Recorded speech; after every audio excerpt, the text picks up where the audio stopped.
But if you're depressed, you're living inside of your mind, you're obsessed with how you feel, you don't care about anything outside of yourself, and you're an exceptionally selfish person. That's all they're trying to do is convince you and teach you to be extremely selfish. Let me tell you something. Depression is not real. Feeling depressed is real.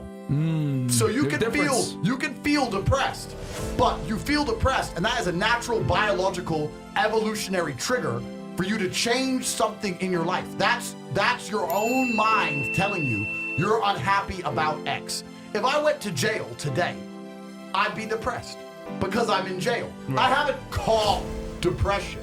I don't have a disease. I'm just upset with my situation. Yep. I have people message me all the time.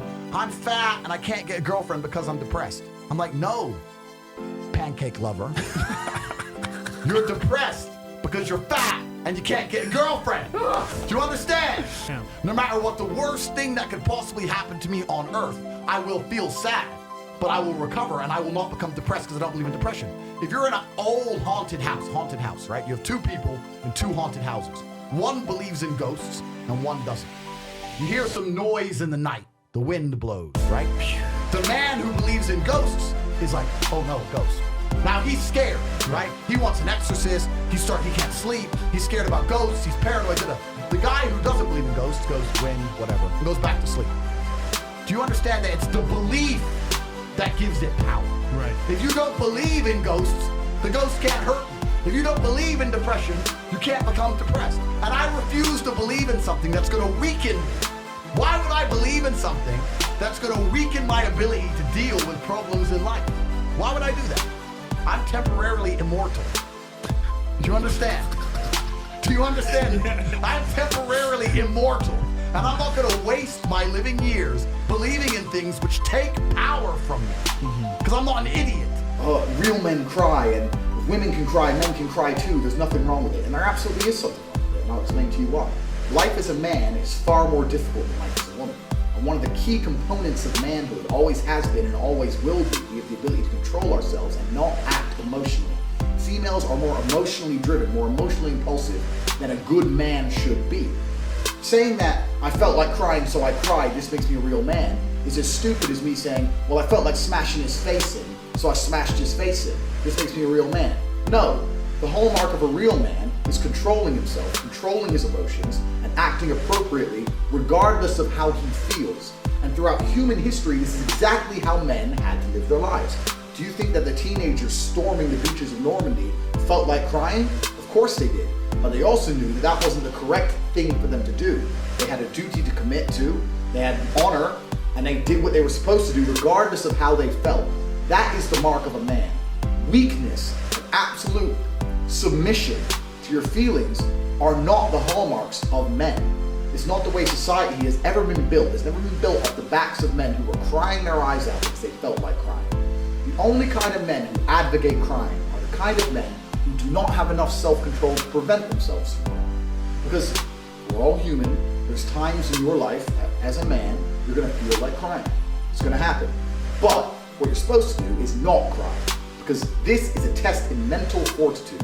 And there is no physical fortitude, there's no financial fortitude, there's no other type of fortitude without mental fortitude. So when you feel like crying, you ensure you do not cry. And you act appropriately as a man should. The men who say no, succumb instantly to your emotions, are the kind of people who have no self-control. And let me tell you something about men who have no self-control. Men who live without self-control are the kind of men who cry when their girlfriend cheats on them, because she certainly does, because she doesn't respect a little crybaby, and she's only with you because she's ugly as fuck and she has to settle for a little soy boy pussy like you. And these guys sitting there, what they're trying to do by telling you to cry is drag you down to their level. They look at people like me, and I say, Ross. And that's a big G. He's out there, he's fucking women, he's got his Lambo, he's a multi-millionaire, self-made, 6'4", 4-time kickboxing world champion, chess genius. I don't like the way he's living his life because he's kicking too much ass. You need to cry more. He's trying to drag me down to his level so I can be a little crybaby like him. And he wants everyone else who reads his tweets to be a crybaby too, because the more little weaklings he can create, the less bad he'll feel about himself. No man wants to be a little crybaby if they're honest with themselves, and no woman certainly wants to fuck a little crybaby. So don't listen to the advice of people who are living lives you wouldn't want to live. What's actually interesting is, I always use this analogy. If you could build yourself from the ground up, if you could literally just, like from a video game, just tick characteristic boxes and build yourself. Nobody would choose to be a liberal soy boy. Nobody would choose to be a small, weak guy who has to cry when he gets upset. Everyone, when they get that application form from God saying build yourself for your next life, would tick tall, strong, smart, mentally tough, doesn't cry, gets pussy, rich. They tick all the things they tell me I'm bad for. All the assets I have, everything that I am, they tell me is bad. But if they had the choice to have these things instantly, they would sign up. And the reason they don't have these things is because all of these things come with hard work. To be physically strong, you have to work out, that's difficult. To be financially independent, you have to be smart, that's difficult. So they don't have these things because they're hard for them to acquire, but if they're very easy for them to acquire, they'd have them all. Nobody wants to be a crybaby. The mark of being a real man is not being a crybaby. The mark of a real man is walking down the street, 5 guys with knives coming up to try and rape your girlfriend, and you look at them in the face and saying, fuck you. It's not crumbling into a ball, crying your eyes out and say, I have emotions too. That just makes you a bitch.